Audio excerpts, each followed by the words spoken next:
Salut les cornets, moi c'est Justine. Et moi c'est Christine. Et vous écoutez Crime glacé.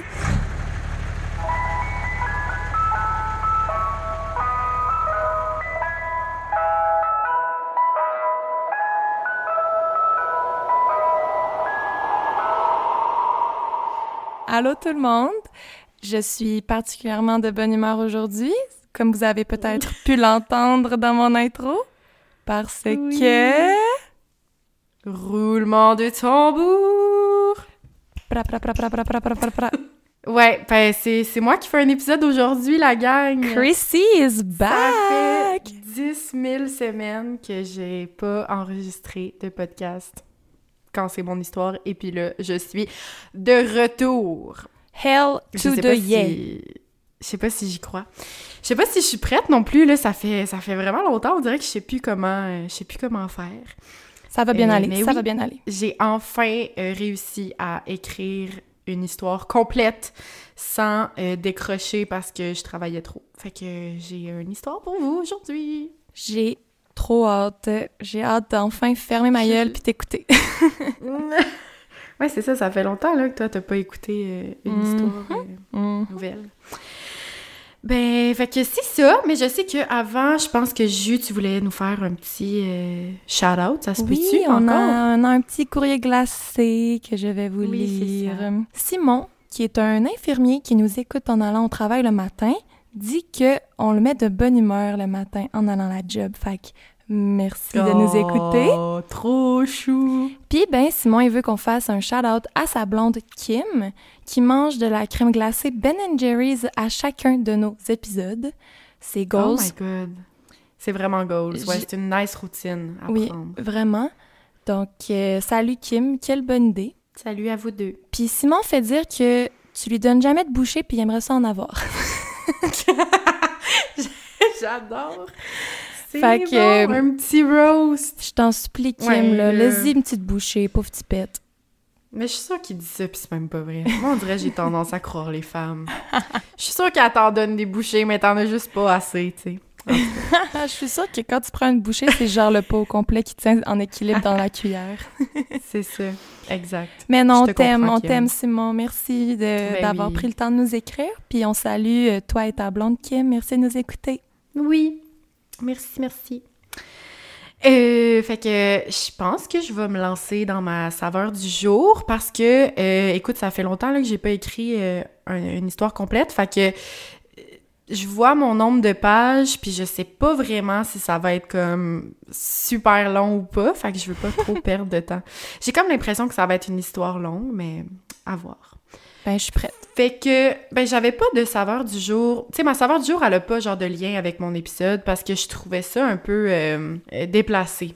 Parce que mon histoire concerne des enfants. Puis je voulais pas me mettre à faire une comparaison. C'était pas opportun. Fait qu'à la place, je vais juste vous parler de la saveur de crème glacée que j'ai méga ultra hâte de manger. Honnêtement, j'attends juste de genre finir mon contrat pour aller m'en acheter une à chaque jour. Puis c'est la barre de sorbet aux framboises du Choco Fave trempée dans le caramel fleur de sel. La barre? Oui, c'est genre un popsicle. Je sais pas si t'as déjà vu ça. Oui, c'est genre une barre aux fruits. Des pops. Ouais, fait que c'est pas vraiment une crème glacée, là, mais ça reste quand même dans la même thématique, là. Mais c'est ce que je crave depuis que l'été est arrivé. Puis j'ai ultra méga hâte d'aller m'en acheter une. Ben, dès ça que a je suis en l'air congé. vraiment bon, là. Ça a C'est de l'air taste, bio. là. Mélange de fruits et de chocolat, j'adore. Et caramel fleur de sel, toujours winner. Oui, le meilleur chocolat du Choco Fave. Fait que c'était vraiment juste ça. Je vous recommande à tous d'aller essayer. Si vous avez jamais goûté, vous allez tomber sur le cul. Fait que c'était ça, ma saveur du jour. J'arrête pas d'y penser, puis juste là, je sais pas pourquoi je viens d'en parler, parce que j'ai vraiment le goût d'en manger une. Ouais, je salive, là. Désolée à tous. Fait que, t'avais-tu d'autres choses à ajouter à notre petit public avant que je me lance? juste 2 secondes, là, mais merci. On a reçu comme un nombre incommensurable de messages ces derniers temps. Oui. Encore plus que d'habitude. Fait que merci de prendre la peine de nous écrire. Vous êtes tellement fins. Merci pour tous les beaux commentaires. Ouais. Je sais que vous avez aimé ça, un épisode de 2 heures. Là. On va essayer d'en faire quand on peut, mais c'est beaucoup plus de travail pour nous. Mais on est content de savoir que vous avez aimé ça. Fait que merci full. Vraiment. Ben, OK. Fait que dans ce cas-là, je vais me lancer dans ma vidéo. Est-ce que tu as une vidéo? Dans la vidéo. C'est pas une vidéo. Je suis en train de devenir YouTubeuse. Je vais me lancer dans... l'audio. Merci. Merci, Justine. Ça se peut que je déparle parce que ça fait un petit moment déjà que j'ai pas... Voilà. Je vais juste me lancer. Est-ce que tu avais une petite idée de ce que j'allais te parler aujourd'hui ou pas vraiment? Aucune. Absolument aucune. OK, parfait. Parce que je me rappelle que j'ai fait un teaser, là, genre 5 semaines, et c'était en lien avec un épisode que je veux faire, mais que c'est pas ça du tout, finalement, que j'ai encore? Commencé. Okay, oui, encore. Encore une apparence trompeuse? Les apparences sont énormément trompeuses. Mais ouais, je vais le faire un jour, l'épisode. C'est juste que là, j'ai comme eu un flash, puis ça me tentait méga ultra de faire des recherches là-dessus, fait que je me suis juste lancée dans autre chose, finalement. Mais le cas que je vais te parler aujourd'hui, c'est le cas de la famille Turpin, ou la famille Turpin. Ah oui, je connais cette histoire. Quelle histoire de ouf. T'as connais? Oh my God. OK, parfait. OK, mais j'étais pas prête là, à entendre ça à soir. Là. Oh my God. C'est vrai? OK. Alors, je commence tout de suite. Je t'amène au 14 janvier 2018, donc assez récent quand même, dans un paisible petit quartier de Paris, une petite ville en Californie. Un appel 911 est passé par une jeune fille qui a l'air extrêmement confuse et surtout très nerveuse. La jeune fille dit s'être enfuie de sa maison où elle et ses frères et sœurs étaient tenus en otage par leurs parents. Quand les policiers se rendent sur les lieux, ils découvriront une scène horrible de maltraitance familiale. 12 autres enfants souffrant visiblement de malnutrition et d'abus physiques dans une maison énormément insalubre, comme ça n'a pas de bon sens. Le couple, qui va finalement répondre à la porte aux officiers de police, se trouve à être David et Louise Turpin.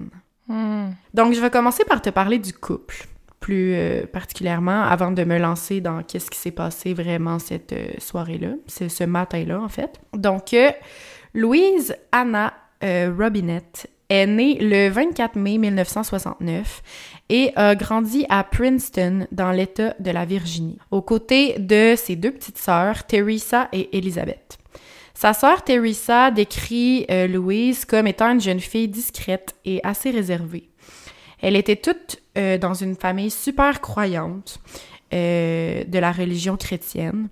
Leur père était pasteur à l'église Princeton Church of God. Fait que c'est ça. On parle pas ici genre d'une famille qui allait à l'église tous les dimanches. Là. On parle vraiment comme d'une famille qui allait à l'église plusieurs fois par semaine pour autant faire comme du bénévolat, étudier la Bible. C'était des membres vraiment actifs de l'église. Aussi, tu sais, eux, ils buvaient pas d'alcool, ils avaient pas le droit d'avoir de relations sexuelles avant le mariage. Tu sais, vraiment, là, comme tout ce que tu imagines quand tu penses à des gens qui sont extrêmes dans la religion, mettons. Ouais. C'est justement à l'église que Louise va rencontrer David Turpin. Ce dernier, lui et sa famille, étaient également un membre bien actif de l'Église. C'est d'ailleurs sa mère qui donnait les cours bibliques le dimanche à l'Église de leur communauté. Donc, les 2 familles se connaissaient vraiment bien. Tu sais, ils étaient les 2 super investis dans l'Église, dans la religion. Fait qu'ils passaient beaucoup de temps ensemble. Fait qu'on peut dire que Louise et David se sont pratiquement connus toute leur vie, là, depuis qu'ils sont jeunes. Ouais, des amis d'enfance, là. Ouais, c'est ça. Qui se voient à l'église comme à toutes les semaines. Un peu comme à l'école, mais c'est ça. David Turpin, pour sa part, il est né le 17 octobre 1961, donc il est un peu plus vieux que Louise, à Princeton également, et il a grandi aux côtés de son grand frère James. Il était également décrit comme un enfant super discret et calme. Il fera partie du club d'échecs et de la Bible de son école secondaire à Princeton. La sœur de Louise, Teresa encore, c'est beaucoup de elle qu'on a des témoignages parce que après tous les événements, on l'a beaucoup comme reçu en entrevue pour nous parler de qui était le couple, etc. Fait que Teresa disait de David qu'il était toujours un peu genre en recul, puis qu'il observait beaucoup les gens. Il avait l'air genre mystérieux, mais il était très calme, très chill, rien à dire, un peu comme sa sœur. Elle dit aussi de lui qu'il était énormément intelligent, un petit nerd à l'école. Club d'échecs. Il va graduer... Ouais, c'est ça. Club d'échecs, étudier la Bible, quand même. C'est ça. Fait qu'il va graduer de son école secondaire et ensuite, il va graduer de l'Université de la Virginie comme ingénieur en informatique. Il va ensuite travailler dans son métier, puis il fera surtout partie de 2 super bonnes compagnies réputées en ingénierie informatique. Fait que lui, il gagne super bien sa vie déjà, super bright, voilà. Quand David était dans sa début vingtaine, et donc Louise c'était une jeune adolescente en fait, ils vont commencer à se dater en dehors de l'église, même s'ils n'ont pas vraiment le droit. Le père de Louise sera vraiment pas content en fait de la situation quand il va l'apprendre parce que, tout simplement parce que lui, il est vraiment plus vieux qu'elle, puis que sa petite fille est encore mineure, tu sais. Ben oui. Fait que il devrait pas du tout se fréquenter. Fait qu'il va donc interdire à Louise assez rapidement d'arrêter de voir David.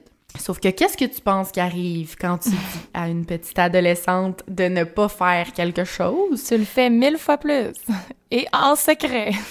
T'as encore plus envie de le faire, exact. Puis, Louise, du côté comme... en fait, ses parents, ils habitaient ensemble, mais comme sa mère, elle, contrairement à son père, ça lui dérangeait pas tant qu'elle voit David. Fait qu'elle avait dit à Louise, « Écoute, tu peux continuer de le voir, mais ça va être notre secret à nous deux. Genre, on le dira pas à ton père. » Ça, c'est wack, là. Si t'as un enfant avec un partenaire, là, vous pouvez pas commencer à vous cacher des affaires, là. Même si vous êtes plus ensemble, là. Puis ils sont encore ensemble, là. Ils vont comme juste commencer à mentir, genre, elle va mentir à son mari, puis, elle à son père, là, puis ça va être leur petit secret. Fait que déjà, c'est un peu bizarre, tu sais, si son père avait des raisons de croire que sa fille devrait pas fréquenter ce gars-là, sa mère, elle aurait juste dû, comme, en parler avec lui, ou sinon, comme... Tu sais, ils devraient aller dans le même sens, parce que c'est de leur fille, là, qui parle. Ouais. Mais on va voir que l'affaire là-dedans, c'est que c'est vraiment pas la première fois que la mère de Louise et Louise ont un petit secret ensemble. Là, je vais vous faire un petit trigger warning. Je vais parler d'agression sexuelle. Oh. Donc, comme je disais, c'est vraiment pas la première fois que la jeune Louise et sa mère ont un petit secret qu'ils partagent. Leur relation est assez spéciale, genre assez compliquée, parce que les deux, ils vont avoir vécu des choses atroces, un peu la même chose, qui vont cacher à la majorité de leur famille, genre le père de Louise n'est pas au courant, la majorité de leur famille, mais aussi comme la majorité de leur communauté religieuse. Genre, ils savent pas que ça se passe. Mais dans le fond, ce qui est arrivé, c'est que lorsque Louise était vraiment jeune, elle aurait vu comme sa mère se faire agresser sexuellement par son grand-père. Puis elle les aurait surpris plusieurs fois, genre à maintes et maintes reprises. Fait qu'elle savait que ça se passait, mais sa mère, elle disait comme de rien dire. Puis plus le temps passait, plus à un moment donné, le grand-père, il a commencé à faire subir à Louise le même sort qu'il faisait subir à sa mère. Fait qu'il a commencé à l'agresser sexuellement, elle aussi.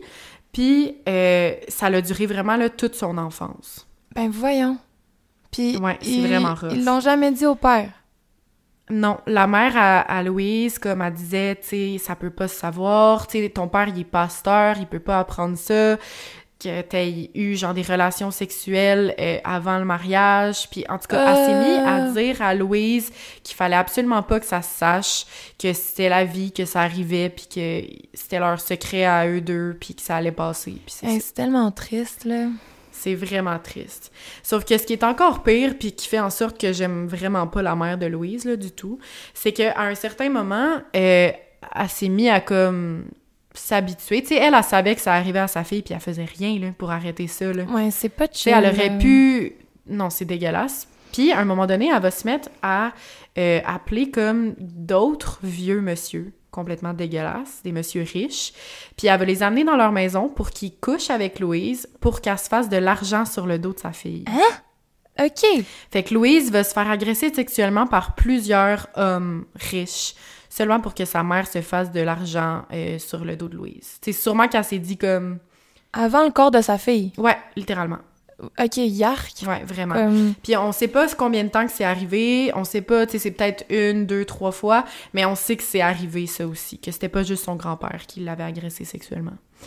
OK, mais comment briser quelqu'un qui est déjà brisé? Comment comme l'émietter, puis l'écraser, puis le détruire, genre? Ouais, c'est exactement ça que je m'étais écrit dans mon texte 2 secondes après. Genre, cette petite fille va être brisée dès son enfance, là, genre, ça fait longtemps qu'elle est complètement brisée, tu sais. Oh my God. En tout cas, fait que ça, c'était pour ce qui est de leur petit secret. Je vais revenir à te parler de Louise et David, encore une fois. Donc, après plusieurs mois qu'ils se fréquentent en cachette, puis qu'il y a juste la mère à Louise qui est au courant, les 2 tourtereaux vont décider qu'ils veulent se marier. Sauf que là, l'affaire, c'est que même si la mère à Louise est au courant, ben... Ils vont pas juste se marier en cachette, tu sais, pour eux, l'église, c'est super important, puis ils veulent pas vivre leur vie de même dans le secret tout le temps. Fait qu'ils vont se dire que, vu que le père à Louise y accepte pas, leur seule façon, c'est de s'enfuir puis d'aller se marier ailleurs, de refaire leur vie ailleurs, dans le fond. Fait qu'ils vont élaborer un plan, puis un jour, David, il va seulement débarquer à l'école secondaire de Louise. Il va se déguiser en vieux monsieur. Fait qu'il va avoir un chapeau, une fausse moustache, puis il va mettre des vêtements qui le font avoir l'air plus âgé. What? Ouais, c'est complètement... Moi, dans ma tête, je suis comme... Ça paraît, là, tabarnak. En tout cas, oui. Il va arriver à l'école secondaire, puis son but, c'est de se faire passer pour le père de la petite Louise, puis de la sortir de sa classe, puis de s'enfuir avec. Sauf que l'affaire, c'est que son plan va marcher. Mais voyons donc! Oui. Pourquoi? Elle aurait pu juste partir à pied après l'école puis jamais rentrer chez elle. Ça sert à rien, ce plan-là. Je sais, ça sert à rien. Mais je pense que c'est ça. Elle avait pas le droit de voir David jamais. Fait que, tu sais, le soir, c'était très comme on va à l'église, tu parles pas à David. Tu sais, fait que c'était très peut-être checké. Fait qu'ils ont décidé de faire ça pendant qu'elle était à l'école, tu sais. Puis la seule façon de venir la chercher pour lui, c'était de mettre une fausse moustache. C'est complètement ridicule. Mais c'est ridicule. Ouais, c'est ridicule. Puis c'est surtout ridicule que comme... Tu sais, il y a pas genre des gens à l'école qui checkent ça, là. Genre, voyons donc, tu vois bien que c'est un jeune déguisé, là, qui vient chercher un enfant, c'est pas normal, là. Ouais. Oh. À ce point-là, Louise, elle avait seulement 16 ans. Son plan fonctionne. La fugue de Louise avec son copain David les amènera à l'autre bout du pays, dans l'État du Texas. Oh. Ils vont se rendre là ensemble. Là, à un moment donné, son père, il finit bien par l'apprendre parce que sa petite fille est pas revenue de l'école, là, puis genre, sa mère est au courant. Fait qu'il va finir par l'apprendre, puis il va être vraiment, vraiment furieux. Ben, je comprends. Il est comme te laisser ma fille s'enfuir au Texas sans me le dire. Genre, what the fuck? Vraiment. Quelle mère fait ça? Quelle femme mariée fait ça à son mari? Ouais, ça n'a pas rapport. En tout cas... Mais là, c'est ça. Finalement, tu sais, le père, il va comme vraiment réfléchir. Puis tu sais, pour avoir comme failli perdre sa fille de même, il va pas vouloir comme la perdre pour toujours. Fait que, il va se dire, ben comme j'ai pas vraiment d'autre choix que de juste accepter leur relation parce que sinon, ben je vais perdre ma fille, tu sais. Ouais. Fait qu'il finit par l'appeler puis lui dire de revenir en Virginie, qu'il va accepter leur relation. Il va lui dire qu'il va toujours être son père, qu'il va toujours l'aimer, mais que si elle décide de s'en aller avec lui, ben il va plus l'aider financièrement ou pour une autre manière, tu sais.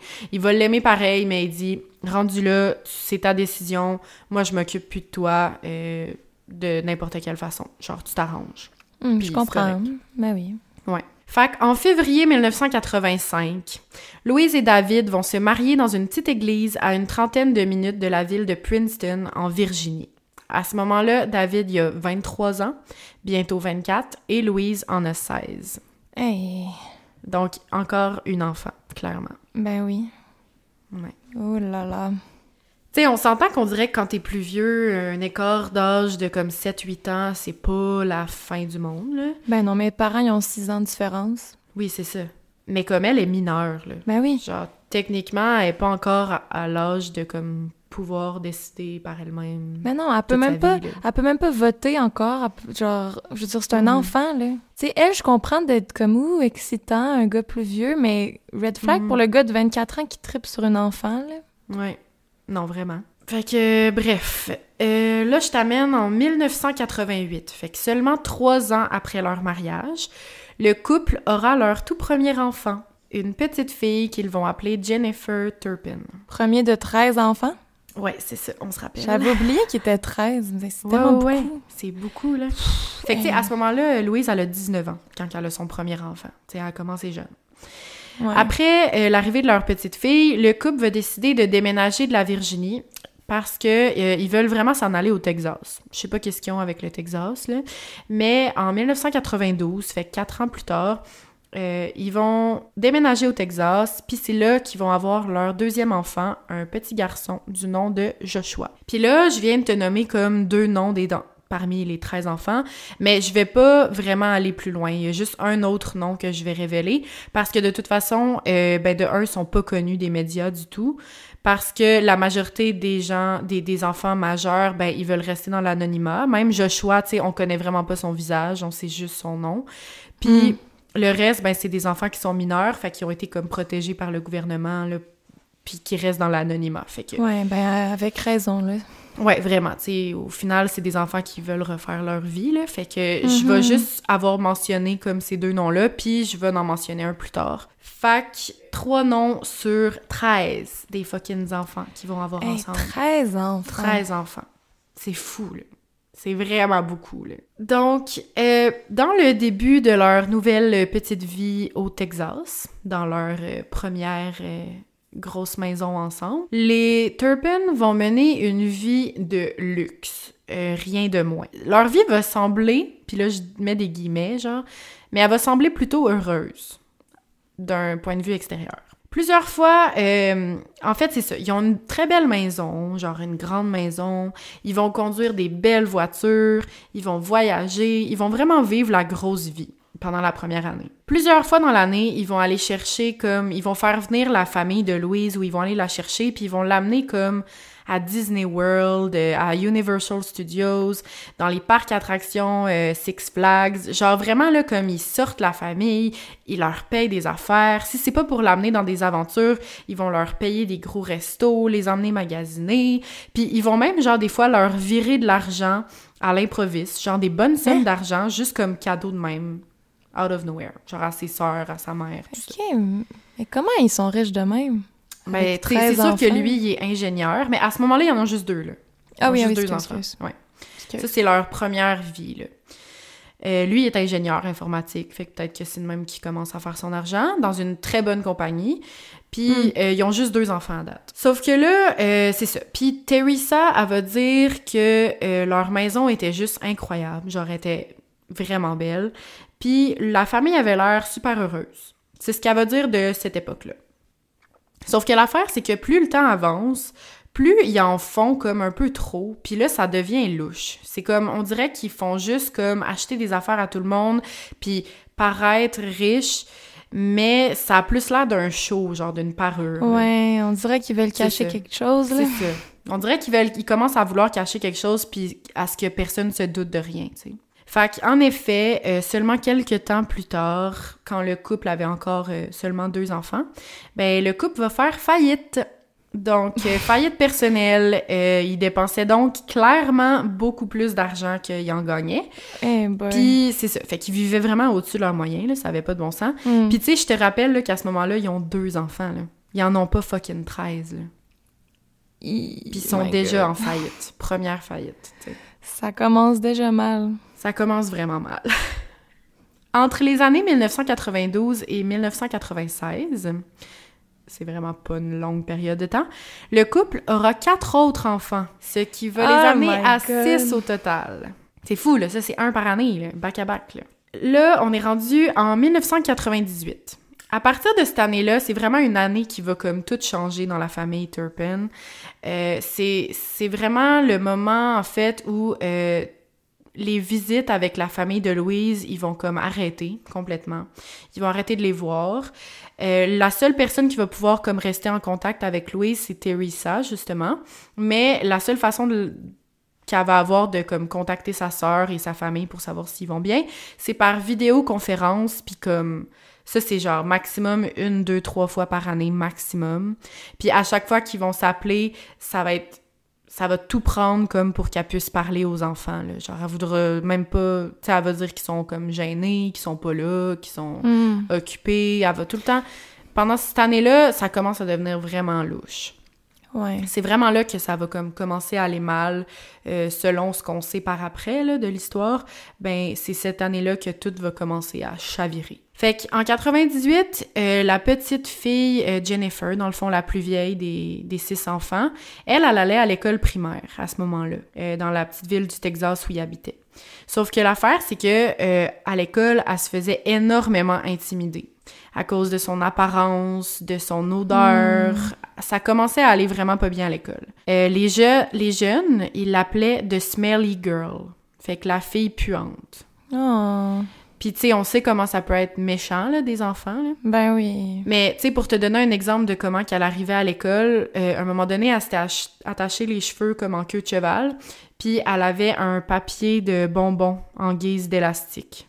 Genre, c'est ça qui attachait les cheveux. Ouais. Puis, elle avait tout le temps comme des vêtements sales, elle était tout le temps crottée, genre, elle puait, comme... Puis, tu sais, c'est tellement triste parce que c'est pas de sa faute, là. Elle faisait juste mettre ce que ses parents y donnaient, là. Mais oui! Elle faisait juste arriver avec ce qu'elle pouvait, là, tu sais. Fait qu'elle a commencé, c'est ça, à se faire vraiment intimider. Puis, après même pas un an, ses parents, ils l'ont sortie de l'école, puis ils ont dit comme, on va commencer à faire l'école à la maison. Mais, genre, je peux pas croire que, mettons, à ce moment-là, c'est comme un peu la première, le premier red flag, là, que les gens ont pu avoir, là. Puis, genre, il y a aucun professeur qui a rien fait. Genre, il y a personne que ça y a sonné une cloche, là, tu sais. Ben oui, genre, déjà qu'il y a une petite fille qui a l'air de clairement pas bien aller, qui est mal en point, qui est mal propre, qui a pas de vêtements propres, qui s'attache les cheveux avec des étiquettes, des emballages, voyons, de bonbons. Si du jour au lendemain, elle arrête d'aller à l'école pour être à l'école à la maison, tu dois te dire, hey, je me demande si sa maison est apte à l'éducation d'un enfant, là. Ben oui, vraiment, là.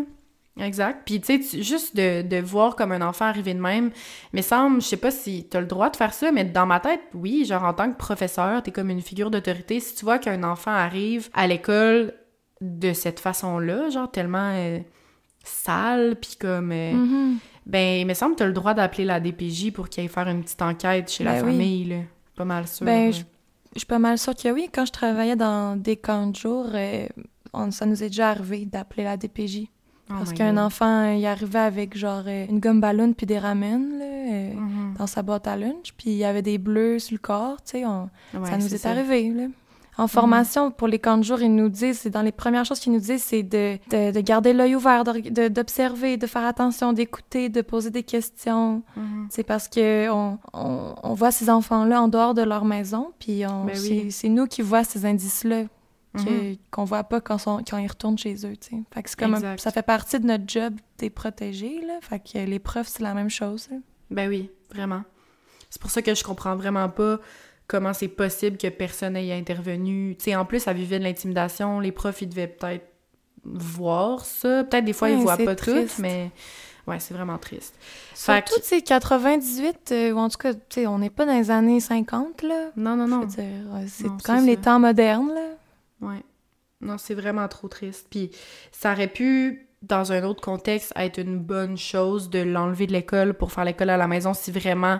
tu sais, juste comme transition, parce que là, elle vit trop d'intimidation. Mais dans son cas, à elle, c'était la pire chose qui pouvait y arriver, là, tu sais. Parce que justement, les seules personnes, d'un point de vue extérieur, qui pouvaient comme voir des red flags ou voir quelque chose qui cloche, ben là, ça y est enlevé, tu sais. Maintenant, elle est pognée à la maison, puis il n'y a plus personne qui va voir que clairement, il y a de quoi qui marche pas dans la famille, tu sais. Fait que c'est ça, ils vont commencer à faire l'école à la maison. Puis... Petit fun fact, là, c'est pas vraiment un fun fact, mais je vais revenir plus tard là-dessus, sauf qu'il faut savoir que c'est, aux États-Unis, c'est étrangement facile de déclarer ta maison comme une école privée, puis de se déclarer comme directeur ou professeur d'une école privée à la maison. Genre, c'est vraiment facile. Ouais, je voyais des vidéos de personnes qui expliquaient ça, puis qui disaient comme, j'ai même fait le test, j'étais allée sur Internet, j'ai comme... inscrit ma maison comme école à la maison, puis j'y ai donné un nom, puis ouais. C'est inquiétant, là, parce c'est vraiment que inquiétant. C'est pas pour rien qu'un bac en éducation, c'est 4 ans, là. Ben oui. Mais tu sais, après ça, il y en a qui font ça, mais mettons, le gouvernement, il est pas censé, genre, aller faire, genre, des check-up, là. Des check-up, là, genre aller regarder si la maison, c'est safe pour les enfants, puis c'est qui les enfants qui sont là-dedans, puis est-ce qu'ils enseignent les bonnes choses. En tout cas, il devrait y avoir des vérifications quelconques. Mais bref, je vais te revenir plus tard là-dessus, plus loin dans l'épisode. Maintenant, en 1999, fait que les années passent, un nouvel enfant arrive dans la famille Turpin. Sont maintenant rendus 7 enfants. À ce moment-là, pendant cette année-là, Louise puis ses enfants sont complètement retirés du monde. Il y en a aucun qui va à l'école. Ils font, entre guillemets, l'école à la maison. Puis ils ont coupé les ponts complètement avec la famille de Louise. Fait qu'il n'y a même plus d'appels vidéoconférence, genre complètement trou noir, ils parlent plus à personne. Puis c'est à ce moment-là qu'ils vont abandonner leur première maison pour déménager dans une autre maison plus loin, toujours dans l'État du Texas, mais vraiment plus loin. Fait que du jour au lendemain, c'est vraiment pas comme un déménagement planifié, c'est comme du jour au lendemain, ils prennent toutes leurs affaires puis ils quittent toute la famille ensemble avec les 7 enfants. Ils laissent la maison là. Ils laissent la maison là dans un état genre pitoyable. What? Ouais, c'est la première fois qu'ils font ça. Fait que là, c'est ça, justement, la maison, ils la laissent là. À un certain moment, la maison, elle va se refaire racheter, elle va se refaire vendre. Entre guillemets, je sais pas comment ça fonctionne. Quand les nouveaux propriétaires de la dite maison vont arriver, ben les gens qui vont rentrer dans la maison, ils en croiront pas leurs yeux. Les tapis, parce que tous les sols étaient en tapis, les tapis étaient tachés à la grandeur par de la moisissure, puis de la saleté, puis de la crasse. Puis les murs au complet étaient couverts de crasse, genre à grandeur, là, à la grandeur. Du Robert Picton oui, vraiment. Type of shit, là. Vraiment. Mais ils se disent pas comme « Hey, il y avait 7 enfants qui habitaient là et on devrait peut-être les retracer, ça avait pas de l'air sain comme environnement? » Ben, c'est exactement ça que je me dis, moi aussi. Puis tu sais, c'est ça l'affaire, c'est qu'ils devaient avoir des voisins, ces gens-là. Les voisins devaient remarquer qu'il y avait comme une famille qui s'est passé avec la maison. Ouais, c'est ça. C'est juste que comme ils arrivent dans une ville, ils restent quelques années, ils repartent, ils fuient, nanana. C'est comme si ils arrivaient tout le temps à partir avant que ça devienne trop louche pour l'entourage, fait que personne se rendait compte. Puis la maison, personne investiguait trop sur qu'est-ce qui s'est passé avant. Mais il y avait pas juste de la merde partout dans la maison, là. Genre, la personne, elle a remarqué que dans la plupart des chambres, puis les intérieurs de portes étaient couverts d'égratignures. Comme si quelqu'un avait forcé sa sortie en dehors d'une pièce. Oh my God. Puis c'était clairement des égratignures faites par des ongles humains, là. OK, ça me fait des frissons. Ouais, genre c'est épouvantable. Puis c'est ça, j'en reviens pas que la personne qui arrive là, elle essaie pas de contacter la police pour faire comme « OK, je sais pas qu'est-ce qui se passait avant dans cette maison-là, mais investigons, tabarouette. » Genre, il y a de quoi qui cloche, là. Mais non, il y a rien qui a été fait. Fait que... On est rendu à leur deuxième maison. Les Turpins sont donc déménagés dans une autre région du Texas, comme je te disais. Cette fois-ci, ils sont pas dans un petit quartier plein de petites maisons, ils sont dans une grande ferme au milieu de nulle part. Le genre de région où tout le monde se connaît dans le village, mais que tout le monde se laisse un peu sa vie privée, puis sa liberté, puis tu sais, tu te colles pas trop à tes voisins, mais tu sais clairement c'est qui habite là. Mm-hmm. Fait qu'ils déménagent là. Puis ça donne vraiment encore une fois des vibes Willie Picton. Ouais! Voyons donc! Ça n'a pas de bon sens. Puis tu sais, même quand j'écrivais l'histoire, puis que je lisais là-dessus, l'ambiance des maisons qui ont habité, l'odeur, on dirait tout ça, là, ça me rappelait Willie Picton, puis ça mettait dans la même énergie, genre. Fait qu'au début de leur arrivée dans la nouvelle maison en campagne au Texas, les Turpins laissent leurs enfants jouer dehors avec une petite voisine qui s'appelle Shelly. Fait que tous ensemble, ils vont attraper des grenouilles, chasser des papillons, faire un peu ce que ce que les enfants normaux ils font. Fait que ça, c'est quand même, tu sais, ça commence quand même cool, leur nouvelle vie là-bas. Par contre, les enfants des Turpins, ils ont jamais vraiment le droit d'aller jouer loin, puis ils ont pas vraiment le droit de jouer très longtemps non plus, là. C'est vraiment très contrôlé puis restreint.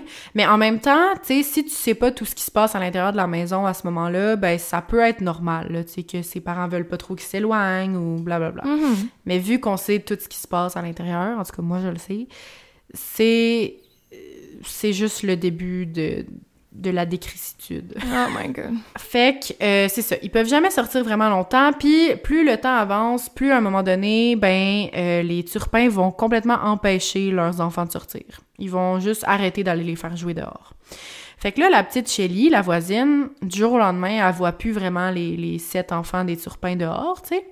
Elle voit plus ses voisins, fait qu'elle est comme « OK, c'est bizarre ». Mais à un moment donné, un jour, le temps a passé pis tout, elle voit que les enfants sont dehors. Fait qu'elle est comme « Crime, ils existent encore, genre, je vais aller les voir ». Fait qu'elle s'en va les voir pour leur parler. Elle essaie de leur parler, puis il y en a pas un qui répond. Puis ils la regardent à peine. Genre, on dirait qu'ils sont comme dans un autre monde, genre. Fait que là, elle leur pose plein de questions, et genre « Salut, qu'est-ce qui se passe? » Blablabla. Puis finalement, il y a un des turpins qui va finir par lui répondre, puis tout de suite, un autre turpin va dire genre « Hey, arrête, on peut pas parler, nanana. » Comme si, genre, le fait de parler à la petite Shelly, il allait vraiment être dans marde, tu sais. Mais... si il parlait à quelqu'un d'autre. Je sais qu'il n'y a pas de logique, là, mais j'aimerais vraiment essayer de comprendre pourquoi. Genre, c'était quoi leur logique de les empêcher de parler à cette petite fille-là? Genre, qu'est-ce que ça changeait dans leur vie? Je comprends pas pourquoi. Mais pour vrai, il y a aucune logique de... Tu sais, à la base, pourquoi ils ont décidé d'avoir autant d'enfants s'ils aimaient pas ça, les estis d'enfants? Ben, parce qu'ils sont des sadiques. Tu peux pas aimer les enfants puis les traiter de même, là. À moins que t'aimes torturer tes enfants, là. C'est ça, ouais, aussi. Shelly, pendant le temps qu'elle est avec eux, elle a le temps de remarquer que les enfants sont genre vraiment plus sales que d'habitude. Tu sais, un enfant qui joue dehors, c'est tout le temps un peu sale, là. Mettons, tu cours partout, tu tombes dans la boîte, blabla, là. Mais là, elle remarque que sont étrangement sales, là. Genre, comparativement à la dernière fois qu'elle les a vus, on dirait qu'ils se sont pas lavés depuis des semaines, tu sais.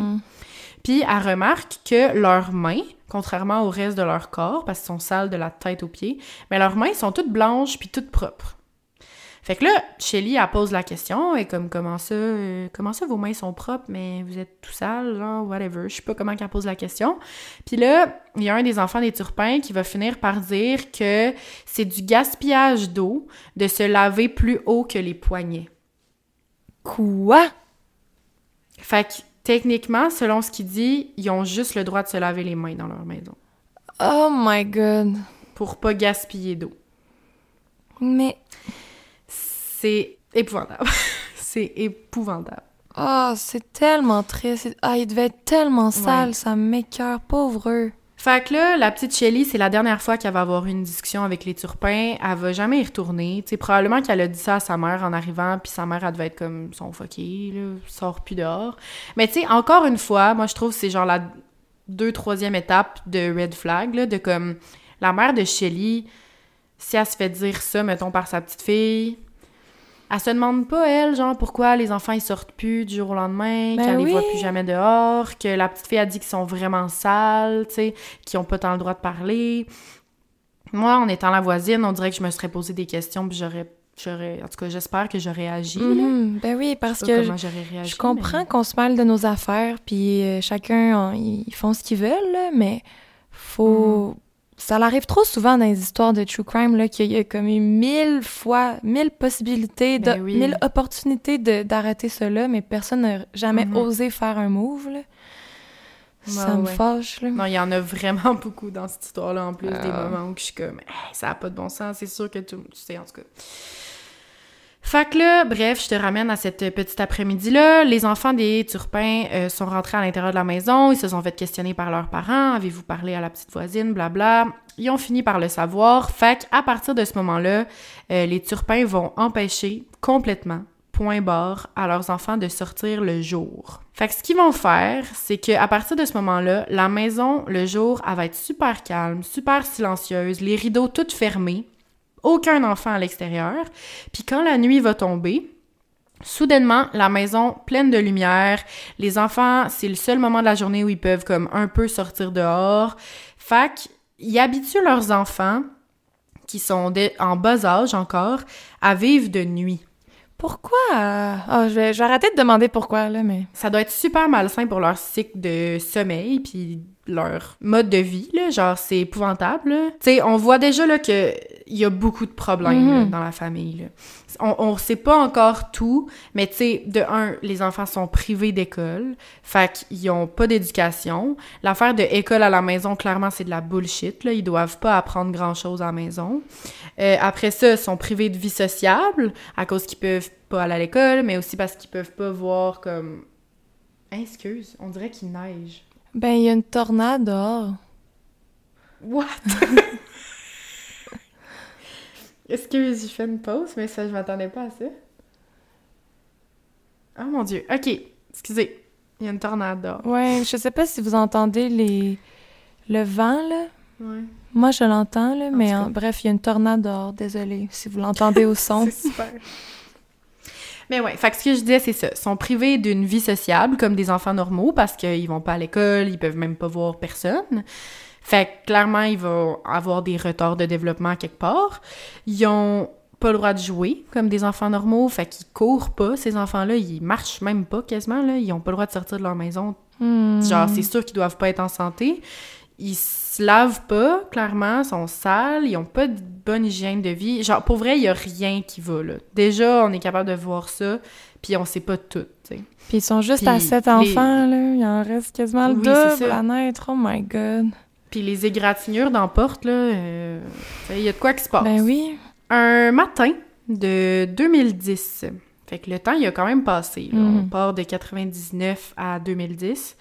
Fait que ça fait quand même longtemps qu'ils habitent au Texas, dans leur nouvelle maison. Shelly, je te ramène la petite voisine, à un certain moment, elle s'en va se faire reconduire à l'école par sa mère. Puis, à un moment donné, plus loin sur la route, vers l'école, ils croisent ce qui semble être Jennifer Turpin. Genre, ils croient reconnaître une des enfants Turpin qui marche sur le long de la route, tout seul. Puis... où est-ce qu'ils sont rendus? Ils sont à peu près à 3 miles de la maison des Turpin. Je sais pas ça équivaut à combien exactement en kilométrage, là, mais c'est quand même loin pour des enfants qui sortent jamais. Ouais. T'sais. Fait qu'ils ont le temps de trouver ça anormal. Puis ça, on va juste l'apprendre par après toute cette épouvantable histoire, parce que la mère de Shelly va pas s'arrêter. Elle va juste avoir remarqué un moment donné qu'elle pensait que c'était Jennifer sur le bord du chemin. Ce qui est épouvantable. Mais heureusement, il y a un autre voisin qui la connaissait pas, par contre, qui va à un moment donné s'arrêter puis lui demander qu'est-ce qu'elle fait là, si elle veut se faire embarquer. Puis la petite Jennifer va se faire embarquer par l'homme qui passait par là. La petite fille avait l'air vraiment confuse. Elle avait l'air de comme même pas savoir, tu sais, il a demandé comment qu'elle s'appelait, elle avait l'air de pas trop savoir c'était quoi son nom, pas être capable de répondre. Tu sais, elle était vraiment mêlée, elle parlait pas beaucoup, elle avait l'air vraiment, vraiment, vraiment jeune. Il y avait de quoi qui allait pas. Mais lui, il pose pas trop de questions, elle a juste l'air vraiment jeune. Puis là, la petite fille, elle aurait demandé au monsieur, genre, est-ce que vous savez comment je fais pour me trouver un travail, un appartement puis une voiture? Puis là, le monsieur, à place de comme faire un 1 + 1 = 2, genre, clairement, la petite fille, elle va pas bien. Ben oui. Elle me demande ça, elle a l'air de vouloir comme repartir une vie à zéro, je sais pas. Elle demande même au monsieur d'appeler le 911, parce qu'elle va pas. Puis le monsieur, lui, il est juste comme, OK, clairement, ça va pas bien, mais il dit genre... Ben garde, je veux bien t'aider, mais là, t'as l'air un peu perdu, je sais pas trop qu'est-ce qui se passe, t'as-tu fugué de chez tes parents? Je vais aller te porter chez toi, on va en parler avec tes parents, puis après ça, on appellera le 911 si tu veux. Câlisse de vierge! Fait que là, Jennifer, qui a comme déjà de la misère à parler, tu sais, elle a probablement pas parlé à un inconnu depuis la fois qu'elle était à l'école, là, tu sais. Ouais, ça fait genre 10 ans. Ou genre à la petite Shelly, là. Mais à un monsieur, elle a sûrement jamais parlé à un monsieur de sa vie, là. Fait qu'elle trouve ça trop compliqué, elle est trop stressée, fait qu'elle fait juste guider le monsieur vers sa maison, puis elle retourne chez elle. Pauvre petite. Genre, ça m'exaspère. Je savais pas ça, je savais pas cette partie-là. Ouais, Jennifer, c'est la seule qui a comme essayé de se sauver avant l'autre petite fille, puis est revenue par elle-même, la même journée. Bref, il y a aucun rapport à la police qui va être fait de la presque tentative de fugue de Jennifer. On va juste la prendre justement plus tard, à la fin de cette longue histoire. Par la suite, la famille Turpin va continuer de s'agrandir. Louise va avoir 5 autres enfants dans les années qui suivent, donnant un nombre total de 12 enfants maintenant. Voyons, elle se crée une armée, là. Ouais, vraiment. Depuis 1999 jusqu'en 2010, elle a eu le temps d'en avoir 5 autres. Fait que pendant toutes ces années-là, au Texas, elle est rendue à 12 enfants. Encore en 2010, David Turpin va perdre sa job qui était quand même vraiment bonne, là, on s'entend, on se rappelle. Fac, il va se retrouver sans emploi, encore plus endetté qu'il l'était déjà, parce qu'il devait sûrement être encore en train d'essayer de se remettre de leur première faillite personnelle. Fac, la maison devient de plus en plus inhabitable, puis délabrée d'un point de vue comme même extérieur. Les gens qui passent de la maison, t'es capable de voir que la maison dépérit de plus en plus. Comme il n'y a aucun entretien. Personne se dit, hey, il y a 12 enfants là-dedans, puis la maison, elle tombe en lambeaux, genre, faisant de quoi? Ça n'a pas de sens. J'haïs le monde. Non, j'haïs pas le monde, mais j'haïs ce monde-là. Non, c'est fou. Pour une deuxième fois, du jour au lendemain, ils vont packer leurs bagages, toute la famille, et vont déménager à nouveau, abandonnant leur deuxième maison du Texas. Juste pour dire, là, encore une fois, ils abandonnent une maison délabrée. Ça a pas pris tant de temps que ça que les voisins se sont rendus compte qu'il y avait plus personne qui venait dans cette maison-là. Fac, ça l'a amené des curieux, des gens qui ont voulu aller voir. Puis tu sais, là, je pense que dans cette maison-là, à la ferme, là, en campagne, le monde se posait peut-être plus de questions. Tu sais, il y avait la mère de Shelly, il y avait des voisins. Il était loin, mais il devait se demander quand même qu'est-ce qui se passait. Fait qu'à un moment donné, il y a un voisin qui a juste décidé de rentrer dans la maison pour voir comme qu'est-ce qui se passe, genre y a-tu encore du monde. Puis au moment où il rentre dans la maison, il va se faire surprendre par un chien qui jappe en plein milieu de montagnes de déchets. Le couple avait laissé derrière eux un chien qui avait qu'on savait pas trop quand est-ce qu'ils ont acquis, mais ils ont abandonné leur chien dans la maison. Ben voyons donc. Je pense pas qu'il pouvait être encore plus monstrueux que ça, mais oui, il pouvait. Maintenant, il maltraite aussi les animaux. Tu sais, là, mon histoire, elle va être déjà longue, là. Il y avait des détails et des détails que je vais même pas dire, là, mais il s'en est passé, là, des affaires, là. Il était épouvantable comme personne, là, en général, là.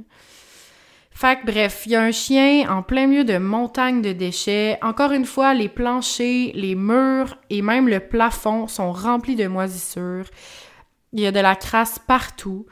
Les chambres sont remplies de petits lits à 2 étages, là, des bunk beds. Puis, après les rampes en bois des lits, il y a des cordes d'accrocher. Comme si on avait essayé d'attacher des enfants à leur lit, mettons. Wow. Les matelas sont tous souillés, remplis d'urine. Ça sent... L'odeur qui devait se dégager de toute cette maison-là devait être atroce, là. C'était insalubre, là, comme ça a pas de bon sens.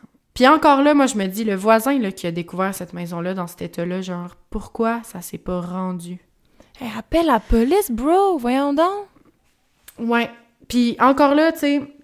C'est ça, les gens commencent à se douter de quelque chose, ils disparaissent, ils changent de ville, tu sais. Sauf que là, ils sont pas juste changé de ville, ils ont changé d'état complètement. Ils ont déménagé en mai 2010, ils ont quitté le Texas, puis ils sont allés s'installer à Marianna, en Californie. Fait que là, la famille quitte la grande ferme pour retourner dans un petit quartier plein de maisons, un petit voisinage tranquille près de la ville, fait que en Californie. C'est leur 3e nouveau départ là, dans la vie. Puis là, cette fois-ci, ils décident de vivre leur vie totalement différemment. Fait que Louise, qui à ce jour n'avait jamais bu d'alcool, jamais pris de drogue, jamais été trop sur le party, elle décide que là, elle puis David, ils vont en profiter en Californie pour se mettre à sortir. Fait que déjà que les parents s'occupaient pas de leurs enfants, là, ils vont se mettre à sortir assez régulièrement, là, quasiment tous les soirs au bar, ils vont se saouler, puis pendant ce temps-là, on se rappelle, les 12 enfants vont rester enfermés à la maison, sans possibilité de sortir, sans rien, là, tu sais, ils vont fuck all s'occuper d'eux. Un soir, Louise et David s'en vont au bar. Louise est complètement saoule, puis David, il va lui trouver un homme. Il va amener les deux dans une chambre d'hôtel. Il va attendre en avant de la porte. Pendant ce temps-là, Louise, elle va coucher avec l'homme. Puis David, avant, il avait installé des caméras pour pouvoir regarder la scène après. OK. Puis là, tu sais, je raconte pas ça pour juger de leur expérience, là. Tu fais bien ce que tu veux, là. Je sais pas si l'homme, il était consentant à se faire filmer, là, ça, c'est une autre affaire, mais je veux pas juger du tout, c'est juste que je voulais comme vous mettre l'update du couple, là. Genre, ils sont rendus où dans leur progression de vie, là. Ouais, ils passent de des petits croyants, pratiquants à fond à un couple sadique kinky, là. Ouais, la grosse débauche. Après leur période party, ça finit par passer un peu. Le couple va s'embarquer dans un nouveau projet, ouvrir une école privée à la maison. Donc, je reviens donc sur ce que je t'avais parlé au début de mon épisode. Ils vont commencer une nouvelle école ensemble et ils vont l'enregistrer sous le nom de Sandcastle Day School. Genre super joyeux, le château de sable, école primaire, je sais pas trop quoi. Oh my god, école primaire du château de sable. Prenez votre trou, vivez dans votre crasse entre vous, là. Pourquoi faire une école, voyons? Vraiment. Ils vont enregistrer comme directeur de l'école David Turpin et comme professeur Louise Turpin. Et j'imagine que t'es pas surprise d'apprendre que les seuls enfants seront les 12 enfants Turpin. OK, mais... Genre, of course. Mais... voir que ça peut se faire. Oui! Voyons! Je sais, je comprends pas qu'il y a pas de visite, je comprends pas qu'il y a personne qui tient un registre de ces enfants-là qui ont jamais été à l'école. Personne vient voir. Voir que tu peux ouvrir une école privée quand t'as aucune expérience en éducation. Je sais, je comprends pas. Je comprends pas pourquoi ça a pas été vérifié d'une façon quelconque. Là, je t'amène en 2014. Pour une 3e fois, ils vont abandonner leur maison de Marianna, en Californie, pour déménager à Paris, en Californie. Et là, je sais pas si ça te dit quelque chose, mais mon introduction commençait à Paris, en Californie. Fait qu'on s'approche de plus en plus. Cette maison-là, c'est la dernière maison qu'ils vont avoir avant de se faire attraper. La police vont croire, là, je t'amène à comme après, là, un coup que le rescue, le sauvetage va se faire. La police vont croire que c'est vraiment comme dans la maison de Paris en Californie, que tout aurait dégringolé en flèche. Genre, ils ont comme su les histoires des anciennes maisons, mais avec les preuves puis ce qu'ils ont trouvé à l'intérieur de la maison, ils sont capables de dire que c'est le comble. Cette maison-là, c'est là où ils ont vécu le plus l'enfer. À ce point-là de l'histoire, Teresa, la sœur de Louise, ça va faire quelques années qu'elle a un peu repris contact avec sa sœur, mais seulement par vidéoconférence encore. Puis à chaque fois, tu sais, soit qu'elle peut juste parler à Louise, Louise a dit que genre ses enfants sont occupés, sont ailleurs, ils ont pas envie de parler, blablabla. Mais tu sais, je te rappelle que Teresa, à ce moment-là, elle connaît juste les premiers enfants de la famille. Parce qu'il y a eu... Elle les a vus comme juste par... Au début, elle les voyait en vrai, mais après ça, elle les a vus juste par vidéoconférence, puis elle les a comme pas vus grandir. Il y a eu un gros trou noir où elle avait plus aucun contact. Fait qu'elle sait même pas la majorité des enfants, ils ressemblent à quoi. Tous les nouveaux qu'elle a eus durant les dernières années, elle les connaît pas. Fait qu'elle essaie comme un peu de parler à toute la famille ensemble, mais c'est jamais possible. Genre, Louise a dit que c'est jamais possible de regrouper tout le monde ensemble. Puis, ce qu'elle va faire des fois, c'est qu'elle va comme... elle va être devant la vidéoconférence, elle va aller chercher genre 3 de ses enfants, elle va les amener, là ils vont comme faire comme si de rien n'était, c'est un peu weird, elle retourne les porter, elle revient avec 2 autres, tu sais, juste pour faire signe de vie, là, puis genre une mini-apparition. Hey, c'est mais louche, tu sais, Teresa, Teresa, elle commence à trouver ça louche sur un moyen temps, là, puis tu sais, elle remarque aussi que les seules fois qu'elle voit les enfants sont énormément maigres, puis ils sont blancs, genre limpides, là, genre on voit quasiment à travers, là, ils sont vraiment pas en forme. Mais juste pour me rappeler, Teresa, c'est la sœur de Louise? Ouais. OK. Qui a aussi comme vécu des trucs pas cool. Ouais, c'est ça que je me demandais, mais elle a pas mal viré. Non, elle a pas mal viré. On sait qu'elle a 5 enfants puis qu'elle a une famille. En tout cas, elle a fait beaucoup d'entrevues par après, puis tu sais, techniquement, elle, on l'aime, là, genre, elle aurait voulu adopter les 13 enfants, là, si elle avait pu, mais elle en avait déjà 5, tu sais. Fait que, c'est ça. Elle trouve ça louche, elle commence à poser beaucoup de questions à Louise, elle est comme, tu sais, pourquoi t'es plus vieux? Parce que là, les plus vieux, ils commencent à être vieux, là. Il y en a qui approchent la vingtaine, là, et tout, même dépasser 20. Fait qu'elle est comme, pourquoi eux, ils ont pas de cellulaire? Pourquoi je peux pas leur parler de vive voix, juste à eux autres sans que tu sois là? Puis Louise, a fait juste dire de la merde, là, genre, elle dit qu'ils sont gênés, qu'ils sont pas techno, qu'ils sont calmes, discrets, qu'ils ont pas tant envie de leur parler. Et genre, sont comme nous quand on était jeunes, là, genre, ils ont pas vraiment envie de... Elle s'en sort bien jusqu'à maintenant. Puis un autre fun fact, qui est pas vraiment fun, là, quand le sauvetage va avoir lieu, quelques années plus tard, il y a certains voisins de la maison à Paris qui vont dire aux autorités qu'ils savaient même pas que les Turpin avaient des enfants. Hein? Mais genre, moi, là, je te confirme que si mon voisin, il a un enfant, même un seul, là, ben je vais l'entendre crier, je vais l'entendre courir, je vais l'entendre rire. Genre, tu les vois, ben là, oui. c'est sûr que tu les vois, là. Tu vois des jouets quelque part, tout ça. La majorité des voisins vont dire qu'ils avaient aucune idée que les Turpin avaient des enfants. Puis ils étaient 13, là. Ben oui, ça fait du bruit. Ça veut dire qu'ils sortaient jamais. Ils sortaient jamais. En 2015...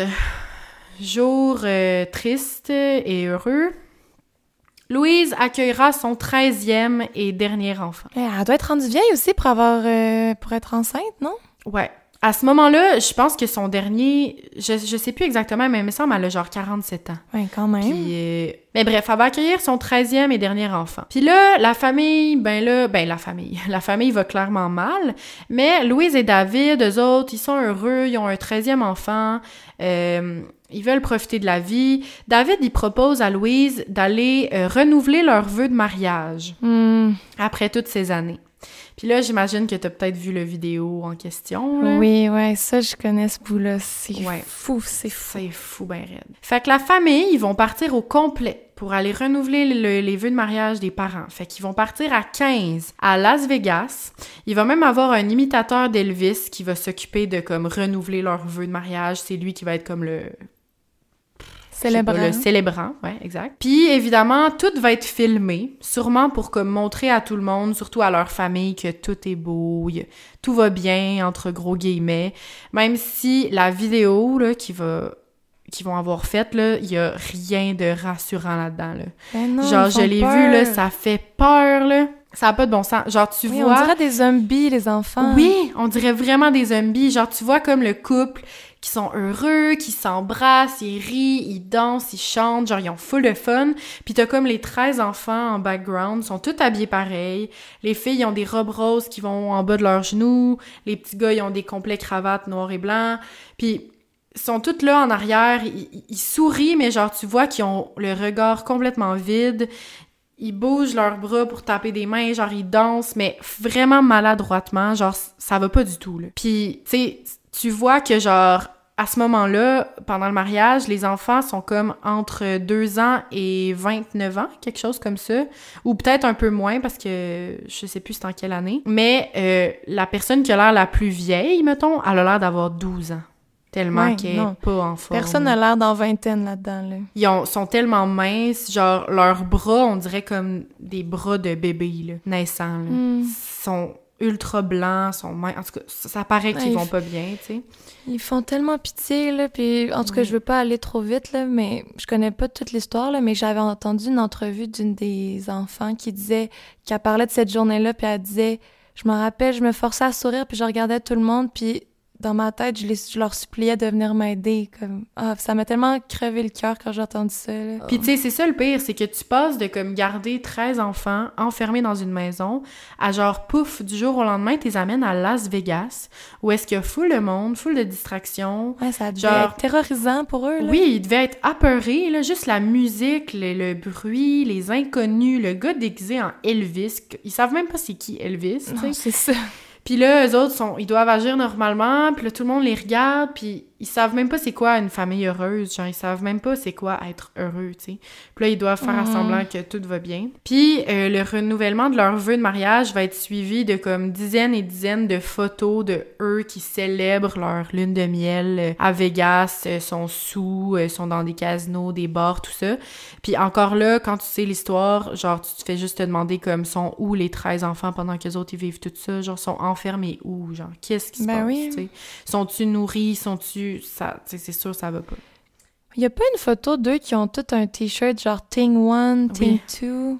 Ouais. Jusqu'à 13, là, comme... C'est vraiment ironique. Tu sais, la classique photo quétaine de famille, là, genre avec des petits lutins dans le chapeau, là, le petit chandail, là. Vraiment. Parce que je suis sûre que tout le monde il y avait comprend, souvent des photos de famille de même qui sont toutes blurred, là, maintenant, là, sont toutes embrouillées pour pas qu'on voit leur visage, mais...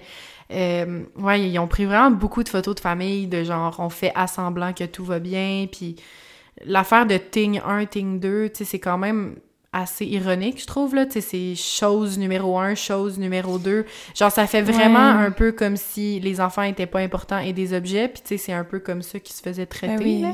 Ils les traitent comme des numéros. Ouais. Mais là, j'arrive au moment de l'histoire où je vais te parler de la petite fille qui va faire changer le cours des événements au complet. Une autre boss-ass bitchy bitches. Exactement. Une queen. On l'adore. Elle s'appelle Jordan Turpin. Elle a 17 ans et je vais bientôt te parler d'elle. Tu vas capoter, t'as connais, on sait c'est quoi l'histoire, mais vous allez capoter. Cette fille... je l'admire. Un peu après le mariage, leur renouvellement de vœux de mariage, en fait, Louise Turpin va comme vouloir arrêter les soupçons de tout le monde. Pas juste avec le vidéo qu'elle a pris du mariage puis qu'elle a sûrement envoyé à la famille pour montrer que tout allait bien, entre guillemets. Mais là, elle va commencer à faire d'autres choses. C'est sûrement que Teresa, ce qu'elle a dit, ben ça y a joué dans la tête. Elle va acheter des cellulaires aux plus vieux pour... de un, sûrement juste rassurer Teresa, même si elle pourra clairement jamais les appeler avec le téléphone, mais aussi pour que quand le couple est à l'extérieur, ben il appelle les plus vieux puis il leur donne des indications de comme quoi faire avec les plus jeunes, etc. Juste pour avoir comme le maximum de contrôle quand ils sont pas là. C'est fou l'emprise qu'il y avait sur eux, là. Ouais. Ils savaient qu'ils allaient pas appeler la police, tu sais. Ben non, tellement qu'ils contrôlaient. Ils étaient tellement manipulateurs. Les enfants, ils avaient tellement peur de leurs parents que comme ils savaient que s'ils faisaient de quoi de travers, s'ils essayaient de s'enfuir, ils allaient se faire tuer. Genre, c'était ça leur façon de penser, tu sais. Ils connaissent pas le vrai monde, ils savent pas qu'est-ce qui arrive quand ils vont sortir de la maison. Fait qu'ils osent même pas, tu sais. C'est fou. Ouais. Non, c'est fou. Mais l'affaire, c'est que justement, c'est la première erreur qu'ils ont faite parce que ils ont pas vraiment gardé le compte des cellulaires, puis ils les ont pas jetés, tu sais, ils se sont pas débarrassés. Je sais qu'à un certain moment, ils leur ont enlevé les cellulaires. Ça a pas duré très longtemps, ce petit privilège, mais ils ont pas vraiment fait attention de bien les ranger cachés et tout. Fait que Jordan Turpin, elle a réussi à s'en procurer un, à en trouver un, puis elle l'a juste gardé avec elle. Puis c'est devenu comme son petit secret à elle tout seul. Je pense qu'elle l'avait dit à une ou deux de ses sœurs, mais sinon c'était la seule qui savait qu'elle avait ça en sa possession. Elle va finir par réussir... là, c'est ça, le petit cellulaire, il est comme il y a plus de service, là, dans le sens que tu peux pas faire d'appel avec, mais il fonctionne toujours, tu sais. Fait qu'elle va réussir à trouver comment utiliser Internet avec son petit cellulaire. Fouille-moi comment qu'elle a fait ça, je sais pas. Puis elle va commencer à découvrir genre un minimum les réseaux sociaux. Tu sais, je pense qu'elle commence à fouiller sur les internets, puis là, elle va trouver comme c'est quoi un peu Facebook, mais pas tant que ça.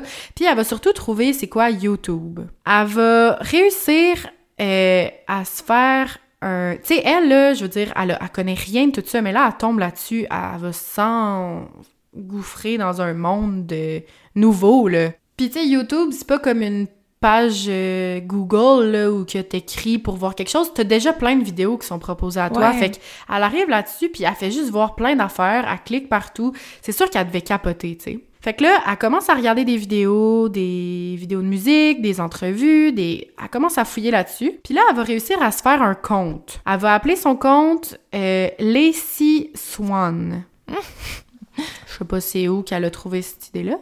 Mais bref, elle va commencer à comme regarder les vidéos avec son compte perso, puis elle va voir que genre les gens, ils ont une vie, là. Ils ont l'air de vivre des choses qu'elle, elle a pas le droit de vivre, tu sais. Fait que là, bref, elle va commencer là-dessus, puis quand ses parents seront pas là, elle va aller se cacher dans la salle de bain, puis elle va se filmer avec son petit cellulaire, en train de chanter des chansons qu'elle a elle-même composées. Puis son but, c'est de publier les chansons sur son compte YouTube, parce qu'elle voit que c'est ça que les gens ils font, ils se filment chez eux puis ils publient ça. Fait que là, elle se dit, je vais faire la même affaire. Fait qu'elle se filme. Puis toutes ces chansons, elle va leur donner des titres, là, bien sûr, puis elle va publier ça sur YouTube. Mais quand même bright, là, genre de tout découvrir ça. Mais je savais pas qu'elle s'était filmée. Je savais pas. Oui, puis genre, il y a des vidéos de ça, tu la vois comme elle est toute mal à l'aise, puis là, elle chante, puis en tout cas, mais c'est tellement triste parce que tu vois qu'elle est tout le temps, genre, à la même endroit dans sa maison, elle est tout le temps un peu habillée pareil, tu sais, tu vois, là, l'air de quoi aussi. Mais le genre de titre que ces chansons avaient, c'était What's Wrong?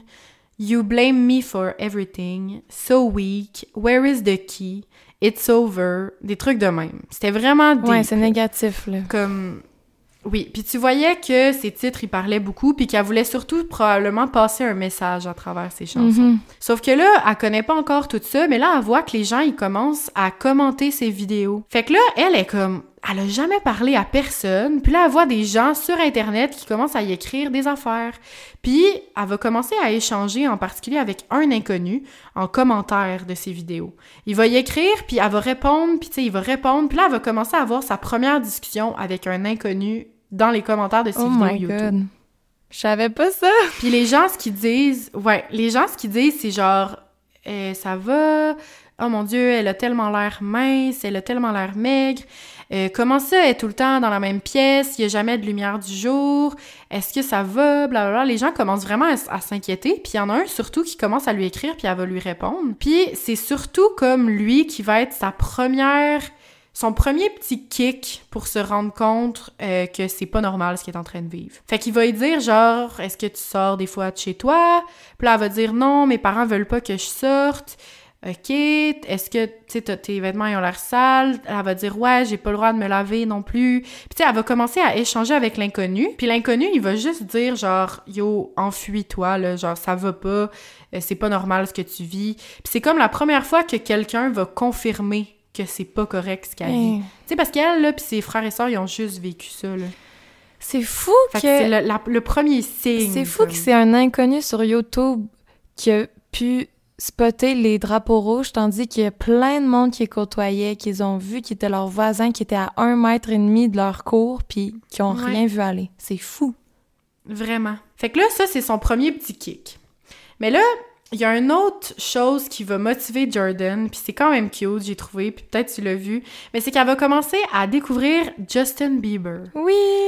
Elle va commencer à voir les premières vidéos qui a sorties, genre les tunes Baby, puis genre One Less Lonely Girl. Puis là, elle va voir que dans ses vidéos, Justin Bieber, il est tout le temps comme entouré de plein d'amis, il y a des blondes, il a l'air de comme vivre de l'amour, il parle beaucoup d'amour dans ses vidéos, tu sais, il est en voyage, il est sur l'eau, il est sur un bateau, elle voit tout ça, puis elle est comme, OK, il y a vraiment quelque chose à l'extérieur, là. Puis lui, il a l'air de vivre comme sa best life, là. Fait que c'est vraiment genre Justin Bieber qui va être sa plus grande motivation, puis c'est lui qui va faire comme en sorte qu'elle va se dire, là, non, genre c'est fini, faut que je sorte de là, faut que je me sauve, faut que je sauve mes frères et sœurs, faut qu'on puisse avoir accès à cette vie-là, nous aussi, tu sais. Puis c'est tellement cute, genre quand j'ai entendu l'entrevue qu'elle parle de ça, je pleurais presque, là. Ouais, moi aussi, c'est tellement beau, là. Oui. C'était comme son ouverture sur le monde, là. Ah, une belieber, une vraie belieber. Une belieber, vraiment. Puis, tu sais, elle écoutait parler dans ses entrevues de comment que lui, il vit sa vie, puis, tu sais, c'était sa plus grande source de motivation. Puis, elle rêvait de rencontrer Justin Bieber un jour, puis toute la patente. Je t'amène, enfin, à la nuit du 14 janvier 2018, la fameuse nuit que je vous ai mentionnée dans mon introduction au début de l'épisode. Il est 6h du matin environ, plus précisément 5h59. À peu près 1 an ou 2, environ 2 ans après que Jordan avait eu son téléphone pour la première fois.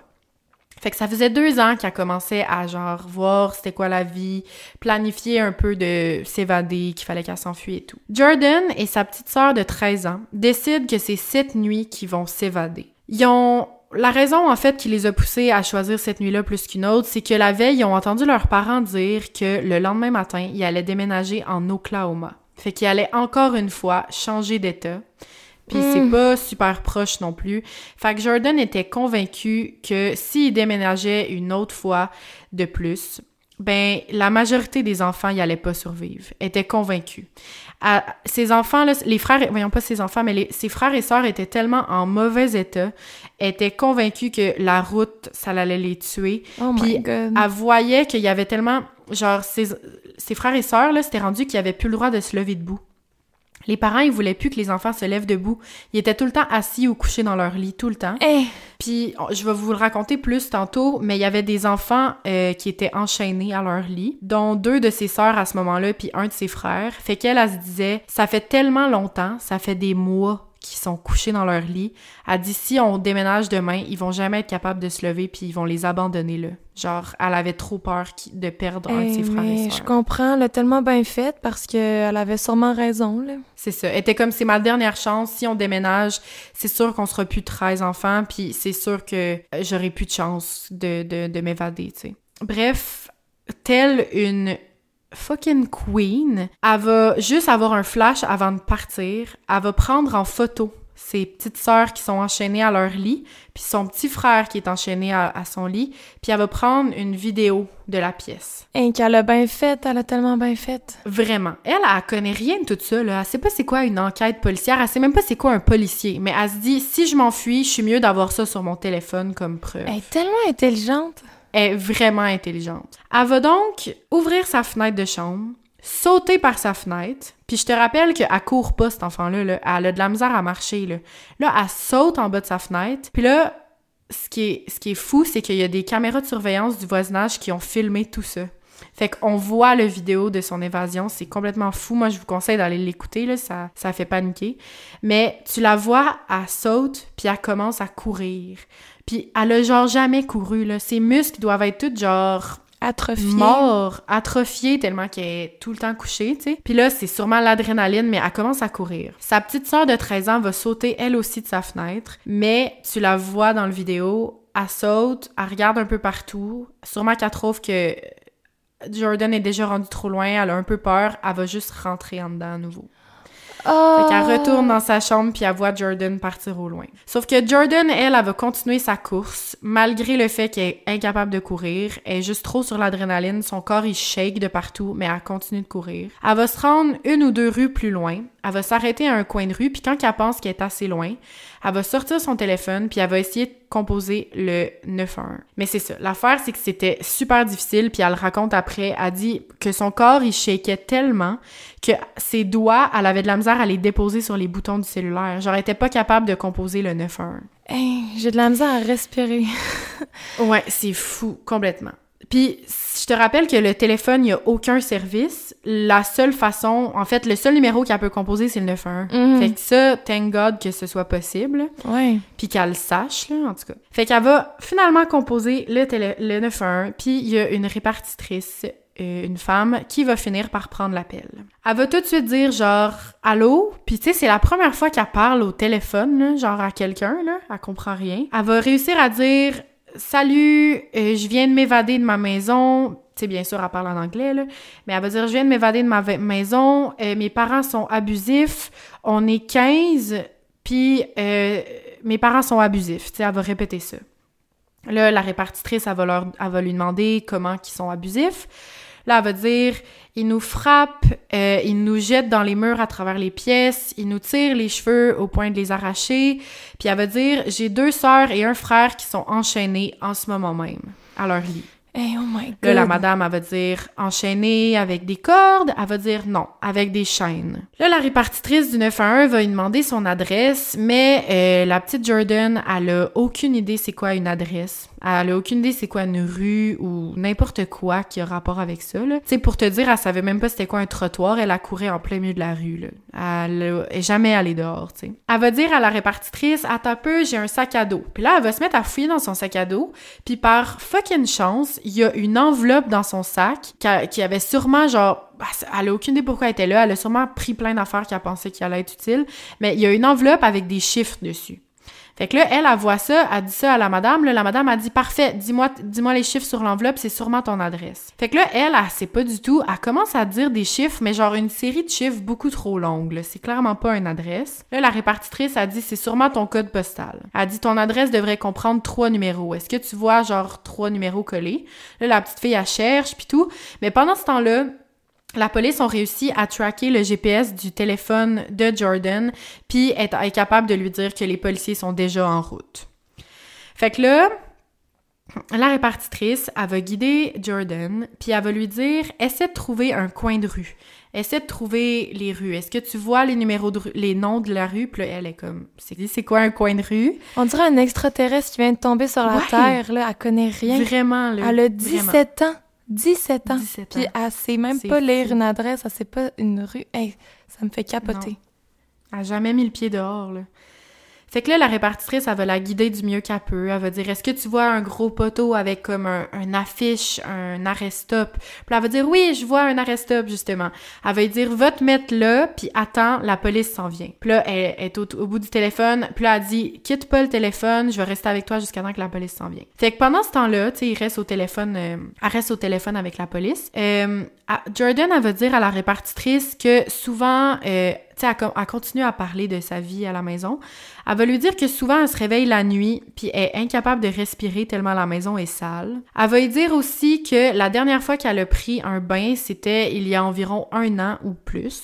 Elle sait pas trop. La répartitrice, elle va lui demander si elle prend des médicaments. Des fois, Jordan, elle a aucune idée c'est quoi un médicament. Elle va dire genre « medicine », elle comprend aucunement c'est quoi. Puis, en attendant le policier, elle va être capable de nommer tous les noms de ses frères et sœurs et leur âge dans l'ordre.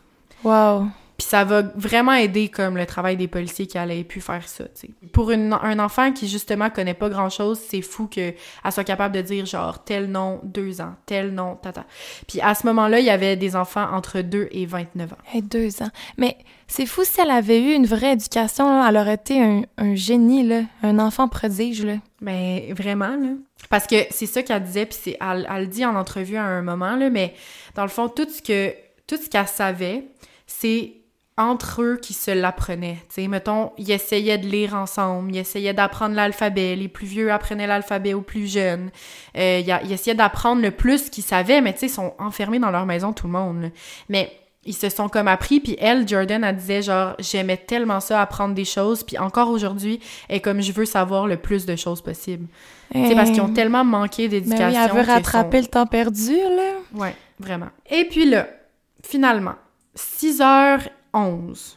On est juste 12 minutes depuis le moment où elle a sauté de sa fenêtre, là, c'est fou. L'officier Anthony Colaci va débarquer en char de police avec une bodycam sur son corps. Fait que ça, c'est fou encore une fois parce qu'on peut tout voir qu'est-ce qui s'est passé. On voit Jordan, on a tout le footage de toute cette soirée-là, toute cette nuit-là, c'est fou. C'est la première fois de sa vie que Jordan va parler à un homme. Elle va le trouver grand, sérieux. Elle va avoir vraiment peur parce qu'elle est intimidée, là. Tu sais, elle a jamais parlé à personne d'autre.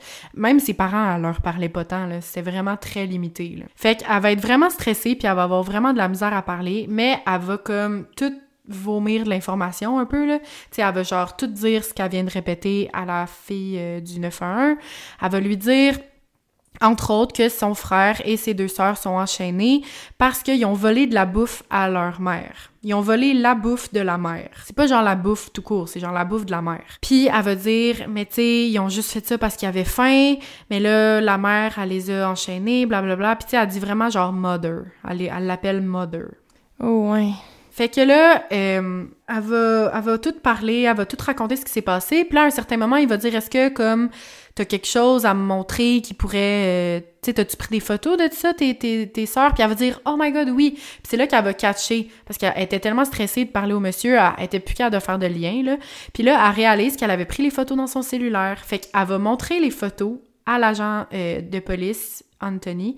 Puis c'est vraiment la chose la plus bright, là, parce que là, Anthony, il y a comme la preuve là, qu'il se passe quelque chose, puis vu qu'il y a la preuve en photo, il y a le droit d'avoir un mandat de perquisition. Fait que lui, à 6h11, il demande un mandat de perquisition pour aller voir à l'intérieur de la maison d'études. Hey, mais ça aurait tellement pu faire comme la fois que le monsieur il avait vu Jennifer sur le bord de la route. Là, imagine, il est juste genre « Ah, une fille bizarre, je vais la ramener chez elle. » Puis là, les parents, ils font juste jouer le jeu. « Ah, merci, ma fille, je la cherchais. » Ah non, vraiment, là... C'est genre la meilleure affaire qu'elle aurait pu faire, c'est ça qui les a sauvés, en fait, là. Fait que c'est la meilleure affaire qu'elle aurait pu faire. Puis elle montre les photos aux policiers, puis tu sais, tu vois sur les photos, là, 2 petites filles aux bras tellement maigres, leurs corps sont remplis de bleu, sont ultra sales, tu sais, puis là, il voit automatiquement, il est comme, non. Ça se passe pas bien, là. Il y a quelque chose qui se trame. Puis le policier, Anthony Colaci, il avait eu une énorme nuit de travail. Genre, lui, il commençait pas son chiffre, il le finissait. Il y avait eu, genre, un énorme cas, puis il y a comme un policier qui s'était fait tirer. La grosse affaire, là. Puis dans le fond, il était comme un peu sur la route pour se rendre au poste, puis il avait reçu l'appel, puis il s'était dit « Ah, ça doit être un enfant qui a fugué, ça sera pas long. Je vais finir mon chiffre avec ça, je vais aller la reporter chez eux. » Lui, c'était ça, là, dans sa tête. Et si seulement...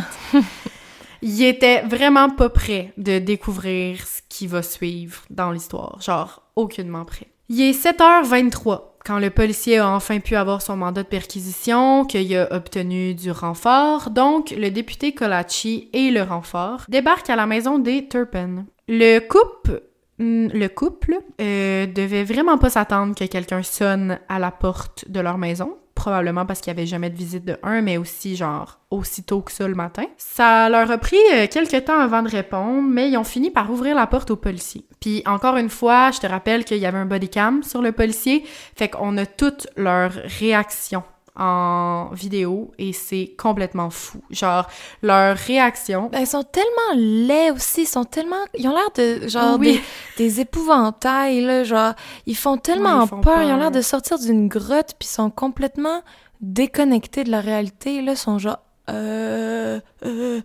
ils m'écœurent, là. C'est vrai qu'ils ont l'air de sortir d'une grotte. Vraiment. Puis c'est ça, là, ils ont les yeux grands ouverts. Leur réaction, là, elle vaut 1000 piastres. Ouais. Ça a pas de bon sens, là. Tu vois, là, ils viennent de se faire prendre. Là. Puis tu sais, ils ont pas eu le temps de préparer la maison pour l'arrivée des policiers, là. Leur maison est telle qu'elle. Les enfants sont en dedans, puis c'est ça. Fait que l'officier, il va dire aux parents qu'ils sont venus pour faire un welfare check. Fait que genre comme on avait dit un moment donné dans contrôle de bien-être. Contrôle de bien-être. Après avoir reçu l'appel d'un de leurs enfants. Puis là, eux autres sont genre panic mode, là. Leurs yeux veulent tout dire, là. Ils sont comme un enfant d'ici. Puis là, ils comprennent pas. Ils sont genre, oui, un de vos enfants est avec nous en ce moment. Mais ils disent pas qui, tu sais, ils veulent pas la mettre dans marde ou rien. Fait qu'il fait juste dire, un de vos enfants est avec nous, puis c'est lui qui nous a appelés, puis on veut juste vérifier que tout le monde va bien. Ils paniquent, là. La panique est dans leurs yeux, vraiment. Les policiers vont finir par rentrer, puis ce qu'ils vont voir va rester imprégné dans leur tête pour toujours. C'est certain. Des montagnes et des montagnes de déchets et d'objets prennent toute la place dans la maison. On voit plus le sol à aucun endroit. Les montagnes, genre les piles, sont tellement hautes qu'on voit quasiment plus les murs non plus. L'odeur est tellement atroce qu'il est presque impossible de respirer sans mettre de masque. Genre, les policiers ont vraiment de la misère. Ils vont trouver alors 12 enfants dans un état critique de malnutrition. La plupart ont des bleus partout sur le corps et certains sont incapables de marcher. Le garçon attaché à son lit n'a clairement pas bougé de là depuis des mois. Il n'y a aucun muscle. Il y a aucunement de force pour se lever. Puis son lit ainsi que les autres lits sont tous remplis d'urine et d'excréments. Ça veut dire qu'il le libérait même pas pour aller à la salle de bain.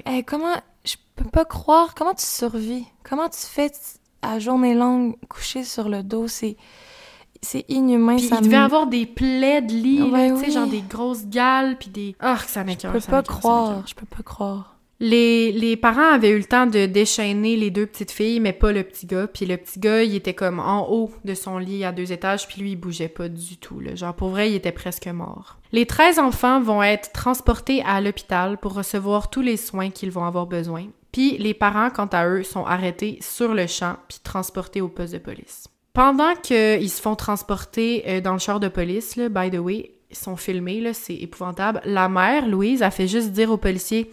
Est-ce que c'est à cause des chaînes? Ça se peut-tu? Genre, dans quel fucking monde Ferme que tu ta vis? gueule, girl! Oh my God! Dans quel monde? Ben oui, c'est pas juste à cause des chaînes, là, grosse nounoune. Chris. Oh, ça me frustre.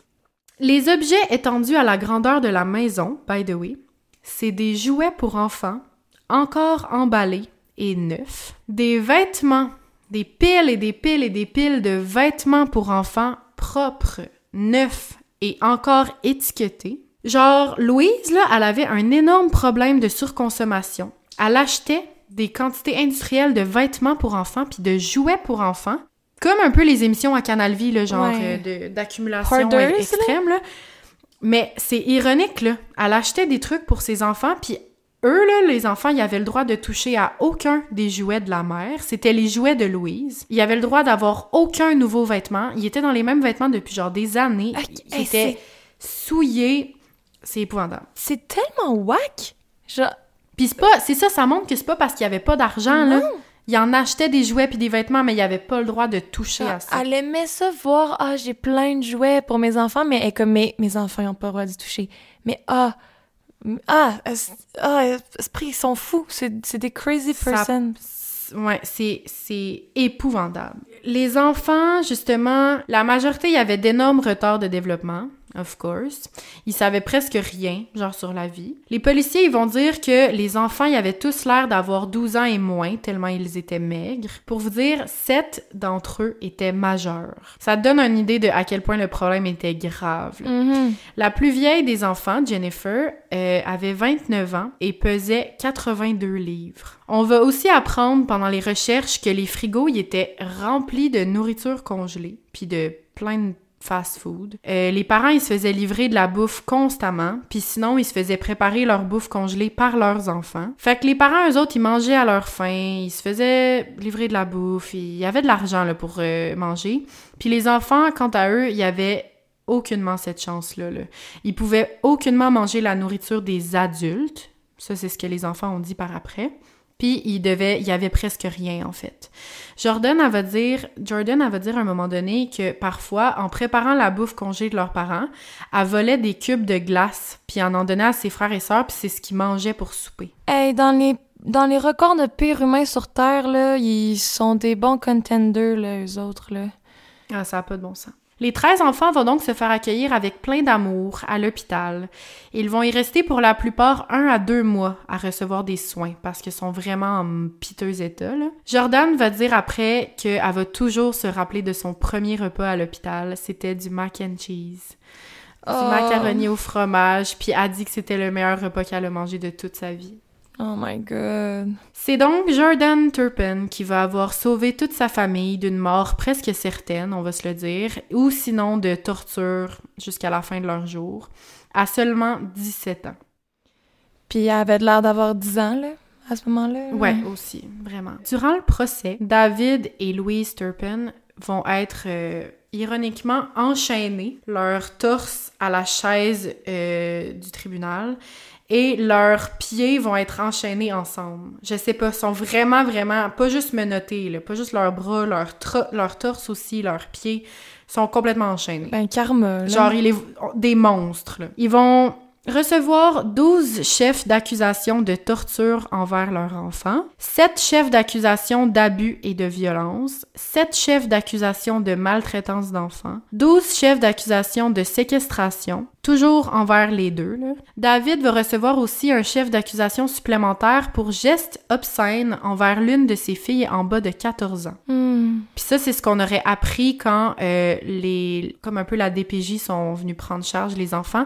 Il y a une des filles qui se serait faite abuser sexuellement par le père. Et David va également recevoir un autre chef d'accusation pour avoir menti sur le fait d'être directeur d'une fausse école privée à la maison. Je sais pas, c'est pas exactement ça le nom, là, parce que c'était un nom en anglais, mais il va recevoir un chef d'accusation pour ça, parce que c'est illégal. Au total, à peu près 50 chefs d'accusation portés contre le couple, ce qui, accumulé tout ensemble, leur donnerait, si c'est accepté, une peine de 94 ans de prison chaque. La défense de Louise va essayer, pour sa part, de plaider pour, je sais pas comment dire ça, pour maladie mentale, en fait, pour troubles mentaux.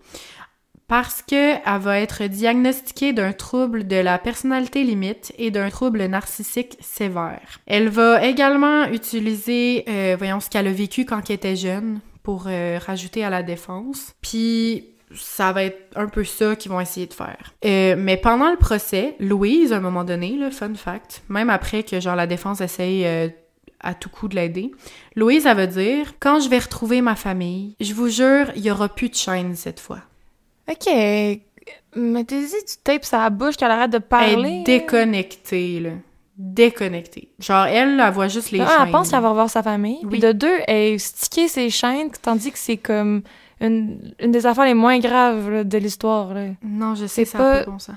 La malnutrition, les bleus, C'est la violence, tout, là. Ouais, l'insalubrité. Ah, elle est déconnectée, là. C'est les chaînes. Puis tu vois leur face pendant le procès, les deux, ils ont l'air complètement froids, genre ils ont l'air d'avoir aucune émotion. Puis à un certain moment donné, parce qu'il y a 4 des enfants, seulement 4 qui vont être au procès, il y en a 2 qui vont juste parler par l'entremise d'une tierce personne, là, fait que c'est même pas eux qui vont lire leur témoignage, mais il y en a 2 qui vont parler pour eux. Puis je pense que un ou les 2, je suis pas certaine, vont dire pendant leur témoignage qu'ils pardonnent aux parents.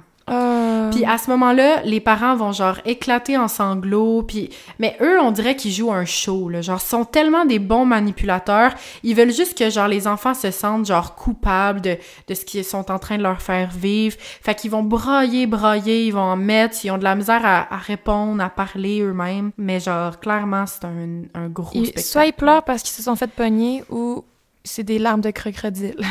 C'est ça. Mais heureusement, le 22 février 2019, donc presque un an après le sauvetage de la famille Turpin, ils vont quand même être reconnus coupables de 14 chefs d'accusation, seulement, malheureusement, mais vont quand même obtenir chacun une peine à perpétuité, sans possibilité de libération avant 25 ans. Et l'État a mentionné également qu'ils ont vraiment peu d'espoir que le couple sorte un jour. Fait que j'espère que c'est vrai et qu'ils vont jamais sortir parce que... Ouais, j'espère aussi. Moi, à être un de leurs enfants, j'aurais la chienne de ma vie. Donc, ça finit quand même bien dans un sens parce que, bon, Jordan, elle a quand même sauvé toute sa famille. Puis les parents ont quand même eu une peine...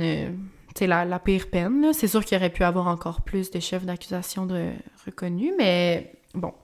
Sauf que l'affaire, c'est que la vie est pas parfaite, puis j'aimerais ça être en train de vous dire que tous les enfants des Turpin Family sont tous ensemble et heureux, main dans la main, mais c'est vraiment pas le cas. Les enfants mineurs, eux, ont tous été adoptés par après. Certains sont bien tombés dans une bonne famille, mais d'autres ont malheureusement vécu d'autres sortes d'abus dans leur maison d'accueil, ce qui est vraiment triste. C'est terrible, là, genre, ils s'en sortent jamais. C'est terrible. Genre, la vie est contre eux, le pauvre enfant. Puis tu sais, j'espère que ils vont tous comme réussir à s'en sortir puis à retrouver comme une vie saine, à trouver une vie saine en fait parce qu'ils en ont jamais vraiment connu. Les plus vieux, eux autres, tentent du mieux qu'ils peuvent d'avoir des appartements, de se trouver des travails, avec le peu d'aide en fait que le gouvernement leur ont donné, parce que quand c'est arrivé, c'était tellement le plus gros sauvetage de l'histoire de la Californie, puis c'était capoté, puis sensationnaliste et tout, mais il y a eu beaucoup de failles et de perte d'argent, qu'on sait pas trop où est-ce que l'argent est allé. Si j'étais rentrée là-dedans, je pense que j'aurais pu genre continuer l'épisode pendant 1 heure, puis je le ferai pas parce que je veux pas non plus tourner le couteau dans le plaid, puis...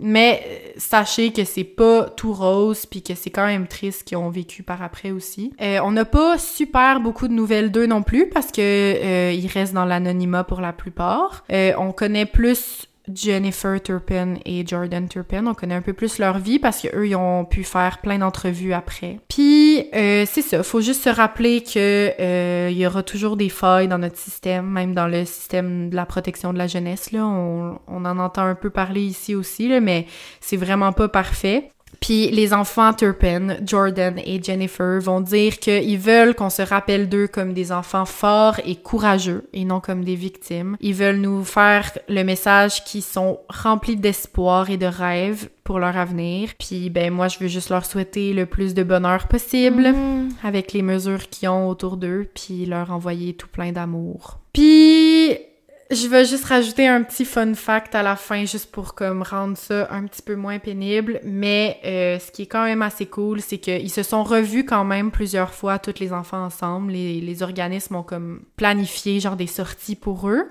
pour qu'ils puissent se retrouver entre frères et sœurs. Puis, entre autres, ils se sont fait inviter à un concert de Justin Bieber. J'espérais. Toute la famille ensemble. J'espérais tellement que tu disais ça. Oh my God.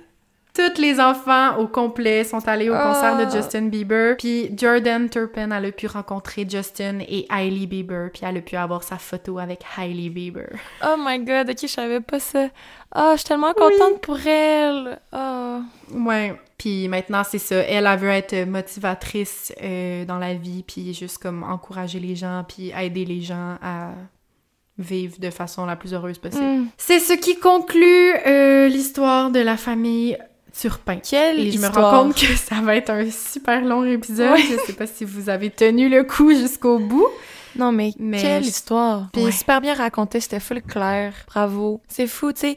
Il y a des enfants, tu sais, il y a du monde qui vivent des cauchemars, là, comme Louise quand elle était jeune, puis qui finissent comme un monstre. Ouais. Puis il y en a d'autres comme Jordan qui sont des héros full inspirants. Ouais.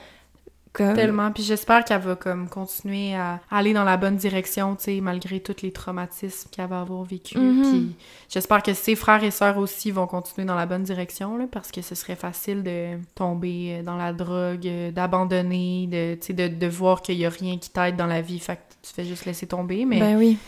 Pour l'instant, en tout cas, il avait l'air à avoir comme le goût de vivre, mettons. Ben tant mieux, j'espère. Je leur souhaite. Ouais. C'est ça, j'ai un peu comme... fait mes recherches, là, puis je checkais sur Instagram, puis là, Jordan, tu sais, j'ai un peu checké, elle était rendue où, puis elle a fait comme du mannequinat. Oui, elle est full belle, c'est vraiment une belle fille. Ouais, elle est tellement belle, là, c'est fou. C'est fou comment, comme les enfants, tu vois dans les photos, comment ils étaient crasses, mais qu'au fond, c'est tellement des beaux humains, puis qui étaient juste pas choyés de la vie, là. Puis elle rayonne vraiment, c'est vraiment une belle personne. Ouais. Puis moi, moi, je connaissais l'histoire un peu, mais pas autant profondément, là. Fait que merci pour ça, c'était full intéressant. Mais moi, j'avais vu, tu sais, il y a eu un documentaire, là, House of Horrors, là. Puis je l'avais écouté. Quand j'avais TikTok, je l'avais écouté, tu sais, quand ils mettaient des extraits de 3 minutes. Ben, moi aussi. Je l'ai écouté. Je te jure, c'est de même que j'ai entendu cette histoire-là pour la première fois. Je m'en rappelle. J'étais tombée, genre, sur la partie 8 sur 75. Ouais. Puis j'étais allée recommencer du début, puis j'ai écouté tout le documentaire de genre 1h30 en fragments. C'est n'importe quoi, là. J'aurais dû juste aller le trouver sur Internet. Hein. C'est de même, je l'avais entendu pour la première fois, cette histoire-là, puis elle m'a juste repopé cette semaine dans la tête, puis... Mais wow! Ben, j'espère que vous avez aimé le retour en force de Cri, parce qu'il y a tout un comeback, je te dirais. C'est...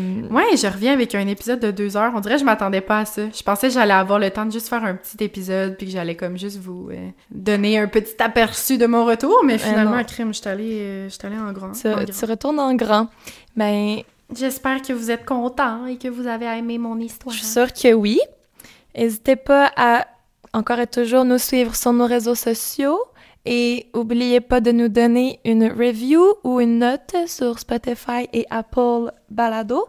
C'est un moyen gratuit de vraiment nous encourager. Vous n'êtes même pas obligé d'écrire un review, juste 5 étoiles. Non, c'est ça, juste un petit 5 étoiles, puis ça nous aide énormément. Ouais, ça va faire notre journée. Peut-être qu'on va rester dans le palmarès grâce à vous, oui. Qui sait. On est encore dans le palmarès, d'ailleurs. Oui, c'est ça. Mais ouais, continuez à nous écrire. Et puis, on se voit la semaine prochaine pour ton épisode de Juju. On va recommencer à essayer de faire un petit alternance soleil-nuage entre nous deux. Yes, exactement. Puis, petit teaser rapido, mon épisode se passe dans la ville de Québec. Oh là là, notre ville natale. Mm-hmm. OK! Donc, préparez-vous, ça sera pas Jojo. OK, j'ai quelques hypothèses en tête. Fait que on se revoit dimanche prochain ou peu importe quand vous allez nous écouter. Puis merci encore, les chers cornets, on vous aime. Oui, merci les cornets. Bye! Bye!